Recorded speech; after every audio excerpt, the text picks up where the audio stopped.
በክብር ተሰናብቶ ወደ ህብረተሰቡ የተቀላቀለ ሰው ሬንጀር ለብሶ ቢታይ እሱም በማስወለቅ ሰልፍ በወጡት የቀድሞ የመከላከያ አባላት ላይ ጠንካራ እርምጃ እንደሚወሰድ ተገለጸ። የመከላከያ ሚዲያና ኮሙኒኬሽን ኃላፊ ሜጀር ተናድጄ የተገደሉትን ዘግቤላችሁ ነበር በአርሲ ግማሹን ላሳያችሁ። የኢትዮጵያ ህዝቦች ሁላችሁም ይህን መልእክት ሼር፣ ኮፒ ሊንክ፣ ሪፖስት እያደረጋችሁ ለመጨረሻ ጊዜ እንድታደምጡኝ ፈልጋለሁ።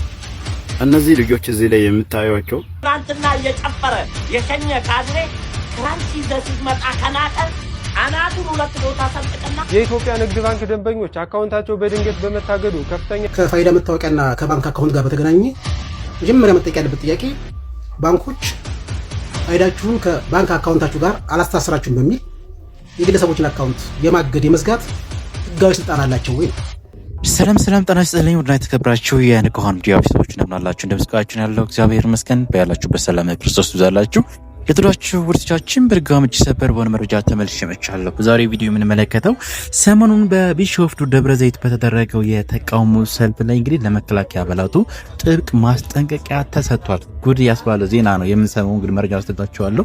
ለችግሩ መፍትሄ ከመስጠት ይልቅ አሳዛኝ እርምጃና መግለጫ ወጥቶባቸዋል። ዝርዝር መረጃዎችን እናያለን። በተጨማሪ በኢትዮጵያ ንግድ ባንክ እንግዲህ ፋይዳ ማያያዝ አስመልክቶ የተሰጠው የጊዜ ገደብ ማለቁን አስመልክቶ እንግዲህ የግለሰቦች ገንዘብ መታገዱን አስመልክቶ ከዚያስ ምን ሊያደርጉት ነው ገንዘቡን የሚለው ጥያቄ የተነሳ ይገኛል። ደንበኞቹ ከፍተኛ እንግልት እየደረሰባቸው እንደሆነ በዚህ ሰዓት እየወጡ ያሉ መረጃዎች አለ። በዚህ ጉዳይ አጠራጣሪ ቪዲዮዎች አሉ፣ አስደምጣቸዋለሁ። ሌላኛው በአርሲ ላይ ልዩ ቦታው ቦሌ ሚካኤል የሚባል አካባቢ ሰበር መረጃ ተሰምቷል። አሁን ኦርቶዶክሳውያን ጮታችን ሊሰማ ይመስላል። መረጃዎችን እናያለን። በቅድሚያ ግን እጅግ ደስ ከሚል ቪዲዮ ነው ዛሬ የምንጀምረው። በጣም ብዙዎቻችን በተለይ ኦርቶዶክሳውያን ስንጠየቅ ለመመለስ ብቁ ለመሆን ስለሚያስፈልግ ስለ አምላካችን ስለ እግዚአብሔር ሶስትነት ከወንድማችን ሚኪ አጠር ያለ ቪዲዮ አይተን እንመለስና ቀጥታ ወደ መረጃዎቻችን እንሄዳለን። ሁላችሁም ቪዲዮ ላይክ አድርጉት፣ ቻናላችንን ከሆናችሁ ሰብስክራይብ አድርጉ። ከዚህ ቪዲዮ እንጀምርስ። አንዷ ሙስሊም ጥያቄ ጠይቃለች። እግዚአብሔር ማለትም ስላሴ እግር፣ እጅ፣ ጆሮ አለ ወይ ሚኮ መልስልኝ ብላ ጥያቄ ጠይቃኛለች። እንመልስላታለን። ከናንተ የሚጠበቀው እንዲው ለእምነታችሁ እግዚአብሔር መስከሬ ነው። 3 ደቂቃ መታገስ የከበደው አንፎሎ ያርገኝ፣ ሼር አርጉልኝ፣ ትማሩበታላችሁ። አዳምጡት፣ እንመለሳለን። መምህራችን ያስተማሩት ስላሴ አይን አላቸው፣ አብ ወልድ መንፈስ ቅዱስ እግር አላቸው፣ እጅ አላቸው። እነዚህ አካላት አሏቸው። ይህንን 318ቱ ሊቃውንት ተናግረዋል። ስላሴ እግር፣ እጅ፣ ጆሮ አለ ወይ? ስላሴ በሰውኛ መገለጽ ይችላል ወይ ብላ ጥያቄ ጠይቀች። እዚህ ጋር ያስተማሩት ጥያቄ አለ፣ እሱን እንመልስላታለን። ባጭሩ የቤተ ክርስቲያናችን የመጀመሪያው ትምህርት ሚስጥረ ስላሴ ማለትም ስላሴ ስለ እግዚአብሔር ማንነት ነው። ባጭሩ አምላካችን እግዚአብሔር ማለትም አብ ወልድ መንፈስ ቅዱስ በአምላካቸው ባህሪ ረቂቅ መንፈስ ነው። ስላሴ ምንድነው? ረቂቅ መንፈስ ነው። መጽሐፍ ቅዱሱ በዮሐንስ ወንጌል ምዕራፍ 4 ከቁጥር 4 ሲናገር እግዚአብሔር ምን ይላል? መንፈስ ነው ይላል። እግዚአብሔር ምንድነው? መንፈስ ነው።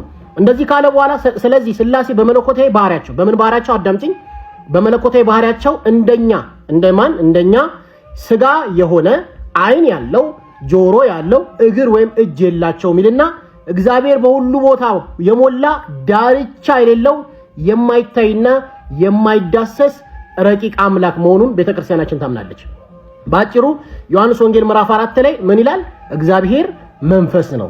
ታዲያ መጽሐፍ ቅዱስ ላይ የተለያዩ ቦታዎች እግዚአብሔር ጆሮ አለው፣ አይን አለው የሚሉ ቃላቶች ተጠቅሰዋል። ከነዚህ መካከል በመዝሙረ ዳዊት ምዕራፍ 34 ከቁጥር 15 ላይ እንደዚህ ይናገራል። የእግዚአብሔር አይኖች ይልና ወደ ጻድቃን ጆሮአቸውን ወደ ጮታቸው ናቸውና ይላል። ስለዚህ እነዚህ ቃሎች ጆሮአቸውና አይናቸው ብሎ የተጠቀሱት እግዚአብሔር አይን አለው ጆሮ አለው ብላ ጥያቄ ጠይቃለች። ይሄ ባጭሩ አንትሮፖሞርፊዝም ይባላል። ምን ማለት ነው? አንትሮፖሞርፊዝም ምን የግሪክ ቃል ነው? ሰውኛ አገላለጽ ይባላል። እግዚአብሔር ለሰው ልጅ በሚገባው ቋንቋ የተናገረው ሰውኛ አገላለጽ እንጂ እግዚአብሔር ጆሮ አለው አይን አለው የሚል ትምህርት እዚህ ጋር የለም። እዚህ ጋር ሁለት ነጥቦች እናያለን። እዚህ ጋር አይን አለው ሲል ሲያስቀምጠው በመዝሙረ ዳዊት ምዕራፍ 34 ላይ አይኖቹ ተብሎ የተጠቀሱት ሁሉን አዋቂነቱን የትም ቦታ ሆኖ ሁሉን ተመልካችነቱንና ለፍጥረታት የሚያደርገውን ጥብቅ ለማሳየት የተገለጸ ነው።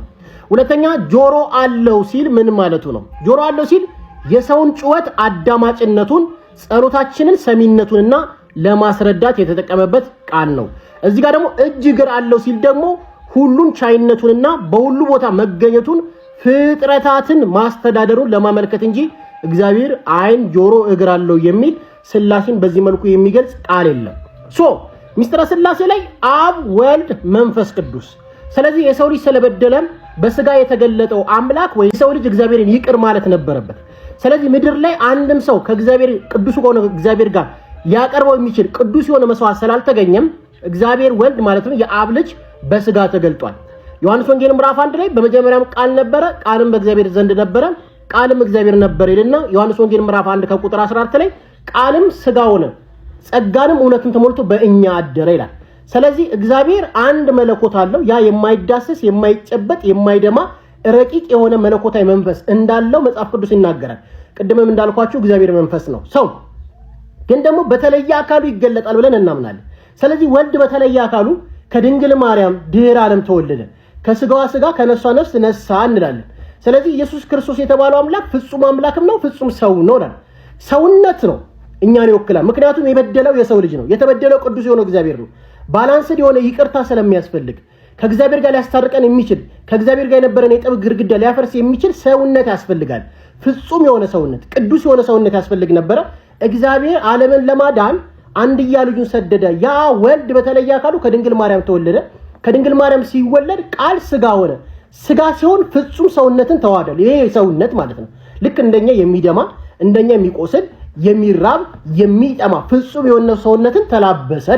ስለዚህ ያ የተላበሰው ሰውነት የኛን ኃጢአት በሙሉ ይሸከምልናል ማለት ነው። ስለዚህ መለኮት ምን ያደርጋል? አይሞትም። መለኮት አይዳስም፣ አይጨበጥም፣ ረቂቅ ነው። ስለዚህ አምላክ በስጋ ምን ሆነ? ሞተ። አምላክ በስጋ ሲሞት መለኮት አይሞትም። አምላክ በስጋ ሲሞት ሞትን የቀመሰው ግን የሰው ልጅ ነው። ስለዚህ ሞትን ቀምሶ ሞትን ድል አድርጎ የተነሳው ደግሞ ማን ነው?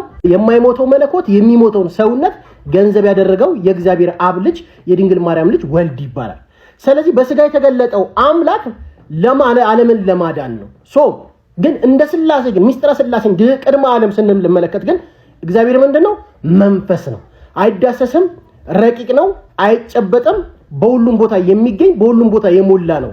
አሜን። ወንድማችን ሚኮ ቃለ ሕይወት ያሰማልን። እግዚአብሔር በአንድም በሌላ መንገድ እንደዚህ ያስተምረናል። እውነት ለመናገር በጣም እጅግ የሚደንቅ አድርጎ ነው የገለጸልን ይህን ጥበብና ይህ ሚስጥር ከባድ ነውና በተቻለ መጠን ደግሞ ኦርቶዶክሳውያን የሆናችሁ በተለይ ሚስጥረ ስላሴ ላይ ትኩረት ሰጥተን ስለ አምላካችን ስለ እግዚአብሔር ማወቅ አለብን ብዬ አስባለሁ። በእውነት ቃላት የለኝም። የአገልግሎት ዘመን ከፍ ረዘም የሚያደርግልን ማለት ወዳለሁ።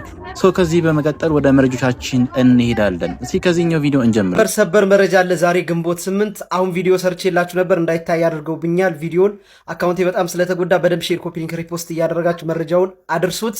እንግዲህ ከዚህ በፊት እንደሚታወቀው የሆሳዕና በዓል ዕለት ቀን በአርሲ በቦሌ ቅዱስ ሚካኤል ቤተክርስቲያን ህፃናት አባቶችን ሳያዝኑ እያንገላቱ እያዳፉ ወስደዋቸው ነበር። እነዛው ግለሰቦች የታጠቁ አካላት በአርሲ የሚጨፈጭፉት የሚያቃጥሉት ቤት እነዛው አካላት በዛሬው ዕለትም ግንቦት 8 በቦሌ ቅዱስ ሚካኤል እንደለመዱት ለማገትና ለመዝረፍ ለማቃጠል የመጡ ሲሆን አካባቢውን ሰላም ለማስጠበቅ እነዚህ የህግ አካላት እርምጃ ተወስዶባቸው አብዛኛዎቹ የሞቱ ሲሆን ግማሾቹ ደግሞ ፈርጥጠው አምልጠዋል። በቀል የእግዚአብሔር ነው። እግዚአብሔር ገና ይበቀላቸዋል። ቦሌ ቅዱስ ሚካኤል ተአምር ሰርቷል።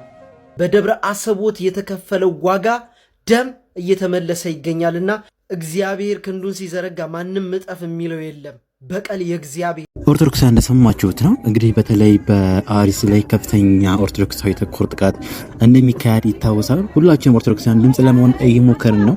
ነገር ግን በዛሬው ዕለት ግን እንደዚህ ያለ ነገር ምላሽ ገጥሟቸዋል። እንደለመዱት ኦርቶዶክሳዊ የሆነ ተኮር ጥቃት ለመፈጸም ሲመጡ እንደዚህ ያለ ነገር ገጥሟቸዋል ማለት ነው። ይህን አንመኝም እንደ አንድ ኦርቶዶክሳዊ።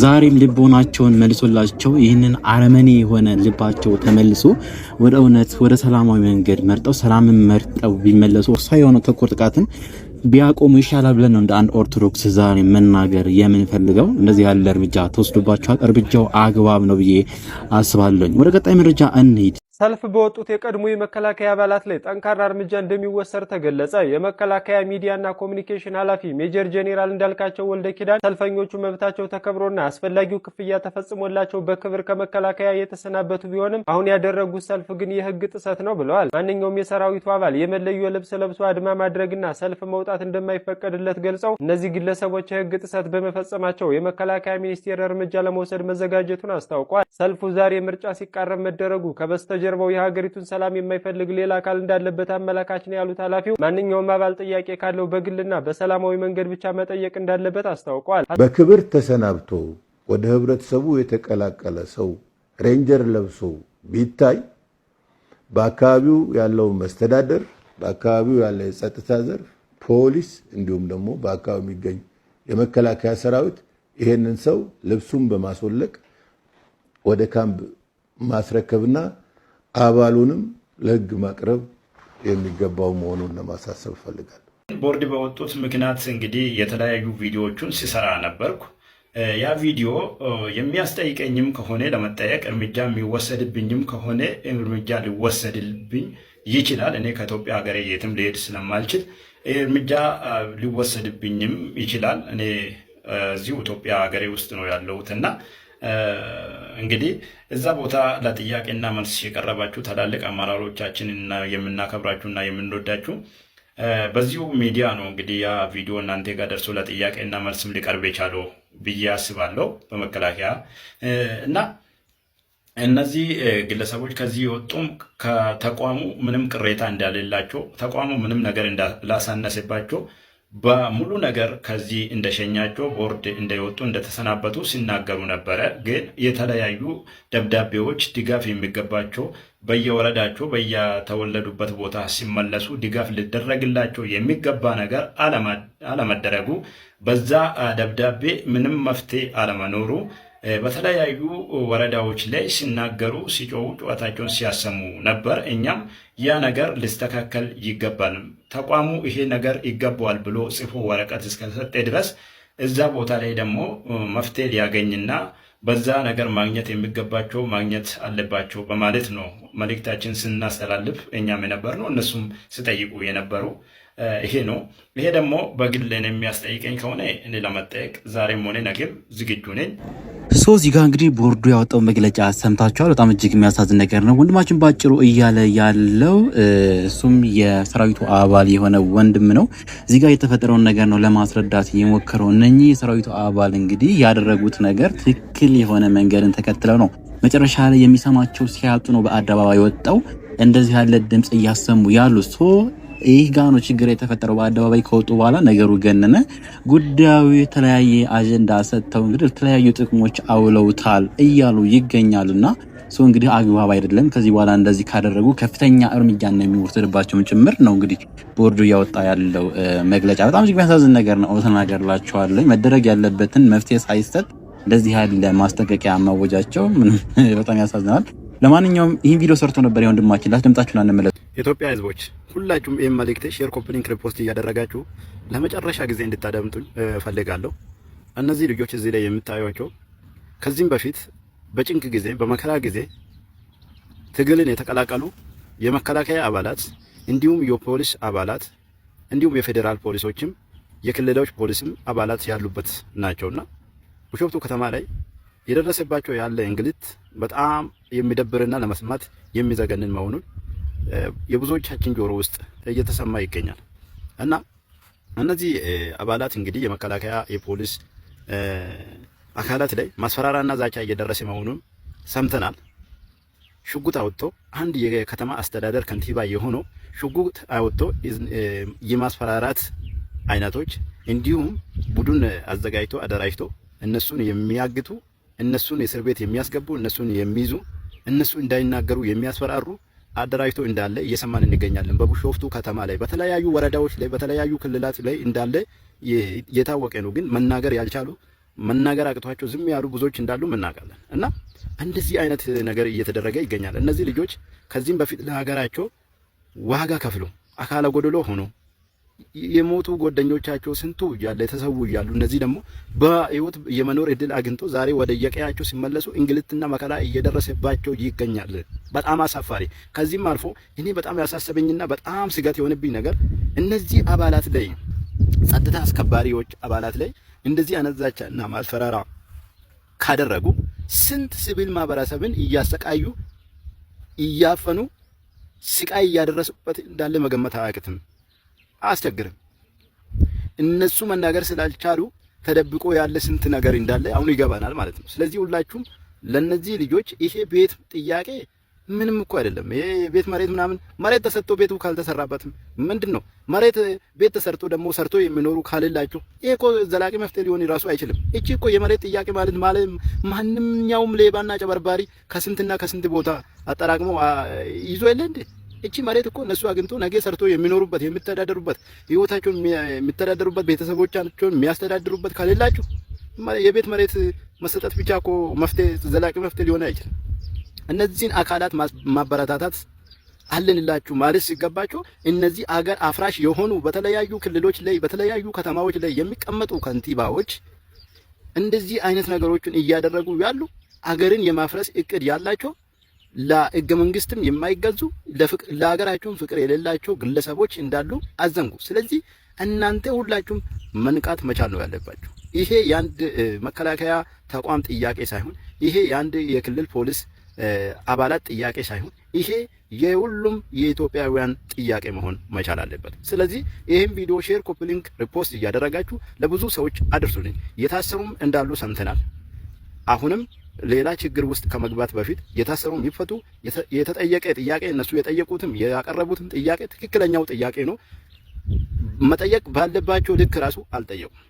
ስለዚህ እነዚህን አካላት ላይ እንግልት ማድረስ፣ እስር ቤት ማስገባት ማለት ለሀገር ያለን ጥላቻና ለሀገር ያለን ንቀት እያሳየ ስለሆነ ሰው በእንደዚህ ያለ መልኩ በጣም ብዙ የሰራዊት አባል የሆኑ ድምጻቸውን እያሰሙና ጥያቄ እያቀረቡ ይገኛሉ። እንደዚህ ያለ ጥያቄ አሁን ጄኔራሎቹ ባወጡት መግለጫ መሰረት የሚያስጠይቅ ከሆነ ከኋላ እንደሰማችሁት ዝግጁ ነኝ እያለ ነው የሚገኘው።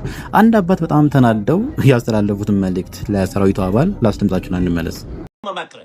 ካድሬ የሚያንቋሽሽ በር የሚዘጋብ ከሆነ አናቱን በክራንች መፍተህ ቢገሉም ብትታሰርም ለሀገር ልትሞት ሄዳል። ክብርን የምታጣበት ምክንያት የለም። ምክንያቱም ትናንትና እየጨፈረ የሸኘ ካድሬ ክራንች ይዘህ ስትመጣ ከናቀ አናቱን ሁለት ቦታ ሰንጥቀና ጠቅልለው ግባ። የሚያስርህም ከሆነ የሚገልህም ከሆነ ሙት። ይሄንን የምታስከብሩት ራሳችሁ ወታደሮች ራሳችሁን። ሰው መለመን የለባችሁም። ሀገር ለማስከበር ሄደ ክብርህን ከካድሬ አትለምን። ህግና ህግ የፈቀደልህን ካድሬ ትናንት አጨብጭቦ ወደ ጦር ሜዳ ልኮ አሁን እግርህን አንተ ክራንች ይዘህ ስትመጣ ከናቀ አናቱን ሁለት ቦታ ሰንጥቀና ወይ ሙት ወይ ሰሩ። ይህንን ነው ለእናንተ የምመክራችሁ እንጂ የእናንተ ስቃይ በሚዲያ ማየት አልፈልግም። በሚዲያ ላይ ወጥታችሁ ወቀሳ እንድትወቅሱ አልፈልግም። ለሀገር ስትሉ ዋጋ ከፍላችሁ ካድሬ አንተን የሚያሰቃይ ከሆነ አናቱን በክራንች ብለው ከዛ የፈለገ ለምን የሞት ፍርድ አይፈረድብህም? ሌላ የሚመጣብህ ነገር የለም። ለሀገር ነው እግርን ያጣው። እሱ ነው ጨፍሮ የሸኘክ። ዛሬ ስትመጣ እንደ ኮንዶም ያክል እንኳን ኮንዶም እንኳን ተጠቅመበት በክብር ጠቅልለ ነው ትራሽ ውስጥ የምትጥለው። ዛሬ እንደ ኮንዶም የሚጥልህ ከሆነ ካድሬው አናቱን በክራንች ሰንጥቀና የፈለገ ቦታ እንደሰማችሁት ነው። ከዚህ በመቀጠል ከንግድ ባንክ ጋር ተያይዞ እየወጡ ያሉ መረጃዎችን ማስደምጣቸው ይሆናል። ሁላችሁም ጥንቃቄ ልታደርጉ ይገባል። ከወዲሁ መረጃ ከጠቀማችሁ ስሙት ሙሉ ነው። የኢትዮጵያ ንግድ ባንክ ደንበኞች አካውንታቸው በድንገት በመታገዱ ከፍተኛ እንግልት እየደረሰባቸው መሆኑን ገለጹ። ባንኩ ባስቀመጠው ድረገጽ አማካኝነት አካውንታቸውን ከፋይዳ ዲጂታል መታወቂያ ጋር ያስተሳሰሩ ደንበኞች ከትናንት ቅዳሜ ጀምሮ ምንም አይነት የገንዘብ ዝውውር ማድረግ እንዳልቻሉ በምሬት እየገለጹ ይገኛሉ። የሞባይል ባንኪንግ፣ የ889 እና ኤቲኤም አገልግሎቶች ሙሉ በሙሉ ባለመስራታቸው ብዙዎች በየሆስፒታሉና በየገበያው ክፍያ ለመፈጸም ተቸግረው ለከፍተኛ እንግልትና መጉላላት ተዳርገዋል። ባንኩ ድረስ በአካል የሄዱ ደንበኞች እንደገና አስተሳስሩ በመባላቸው በየቅርንጫፎቹ ተሰልፈው ቀኑ ሙሉ ሲውሉ የነበረ ሲሆን ባንኩ ራሱ በኦንላይን አስተሳስሩ ብሎ መልሶ አካውንት ለምን እንደዘጋ ግልጽ እንዳልሆነላቸው ገልጸዋል። ሀሳባችሁን በኮሜንት አጋሩኝ። ፎሎ በማድረግ ቤተሰብ ሁኑ። ከፋይዳ መታወቂያና ከባንክ አካውንት ጋር በተገናኘ መጀመሪያ መጠየቅ ያለበት ጥያቄ ባንኮች ፋይዳችሁን ከባንክ አካውንታችሁ ጋር አላስተሳስራችሁም በሚል የግለሰቦችን አካውንት የማገድ የመዝጋት ህጋዊ ስልጣን አላቸው ወይ ነው። እንግዲህ ስላልተሳሰረ የሚዘጋ ከሆነ የሚተሳሰርበት ዋና ዓላማ ምን ነበር ማለት ነው? ምን ነበር ማለት ነው? ስላልተሳሰረ ተዘጋ፣ ታገደ፣ ማንቀሳቀስ አይችልም። ዜን ዋት ምንድነው መጨረሻ ውጤት ምንድነው? ገንዘቡ ይወረሳል ነው? ወንጀለኛ ነው ወይስ ከዚህ በኋላ ስላላስተሳሰርከው የአካውንት ደህንነት አልጠብቅም ነው? ኃላፊነቱን አልወስድም ነው? እንደዚህ ከሆነ መዝጋት ምን አመጣው? ማገድ ምን አመጣው? እንዳይንቀሳቀስ ግለሰቡ እንግዲህ አካውንቱ ተዘጋ፣ ታገደ፣ እንዳይንቀሳቀስ ተከለከለ ማለት ነው። ግን ባንኩ ራሱ የግለሰቡን ገንዘብ መጠቀም ይችላል አይችልም ነው ባጭሩ። ባንኩ የግለሰቡን ገንዘብ መጠቀም ይችላል፣ ማበደር ይችላል። ግለሰቡ ስላላስተሳሰረ ታግዶ አካውንት ዘግቷል እየተባለ ነገር ግን ዲፖዚት ያደረገውን ገንዘብ ግን ባንኩ ግን ለብድር እያበደረው ወለድ ይቀበልበታል፣ ይሰራበታል። ምን ማለት ነው? ነገራችን ላይ እኔ ይሄን ስል ቴክኖሎጂን ልቃወም አይደለም፣ ሬዚስት እያደረኩ አይደለም። ግን ዘዌይ ቴክኖሎጂን የምናላምድበት መንገድ፣ ህግን የምናስተምርበት የምናስፈጽምበት መንገድ የማህበረሰቡን የህዝቡን ሌጋል ካልቸር የሚሸረሽር ነው። ህዝቡ ህጉም ሆነ ቴክኖሎጂው የራሱ እንደሆነ አውቆ ለራሱ ጥቅም እንደሆነ ተረድቶ እንዲወደው አክሰፕት እንዲያደርገው ከማድረግ ይልቅ ሆስታይል እንዲሆን፣ ጥላቻ እንዲኖረው፣ እንዳያከብረው የተጫነበት እስኪመስለው ድረስ እንዲረዳው ነው የሚያደርገው ነው ባጭሩ። ስለዚህ አሁን ፍርድ ቤት ክሰሱን ነው፣ ፍርድ ቤት ክሰሱና የተዘጋውን የታገደውን አካውንት አስከፍቱ ነው ወይስ ለእያንዳንዱ ማናጀር ስልጣን ሰጥቶት ከመቀጫ ጋር አስከፍቱ አንቀሳቅሱ ልንባል ነው? እንድባለው እንደዛ ነው ወይስ አማራጭ አልባ በማድረግ ህዝቡን በቃ ሲጨንቀው የት ይደርሳል ይመጣል ዞሮ ብሎ እንደማስገደድ ነው? ምን ያመጣል? ህዝብ ምን ያመጣል? ሲጨንቀው ምን አማራጭ አለው? ሲዘጋበት የግድ ያስከፍተዋል፣ ይከፍላል ነው ወይስ ምንድነው? ምንድነው? ነገራችን ላይ ይሄን በድፍረት ነው የምናገረው። የመንግስት ፋይናንሻል ፓወር እጅግ ከብዷል። እጅግ ምክር ቤቱም ያወጣ የሚሰጠው ህግ በቃ ዊፐን ነው። በአንድ በኩል የሚወጡ አዋጆች መንግስት መሰረታዊ ግዴታውን በገንዘብ በማስፈራራት በመቀጫም በለው በምን በወንጀል እንዲሰራ እያደረገው ነው። መሰረታዊ ግዴታውን እኮ መሰረታዊ ፋንክሽን ማለት ነው። በዚሁም ደግሞ ገንዘቡን ያለአግባብ እንዲሰበስብና ፓወርፉል እንዲሆን እያደረገው ነው መንግስት ማለት ነው። ፋይናንሻል ህጎች ጭራሽ መንግስት ክሌም የገንዘብ ጥያቄ የሚጠይቅባቸው የሚከስባቸው እንጂ የግለሰቦች የፋይናንሻል መብት ወይ ደግሞ የፋይናንሻል ደህንነት መጠበቂያዎች አይደሉም ነው ባጭሩ።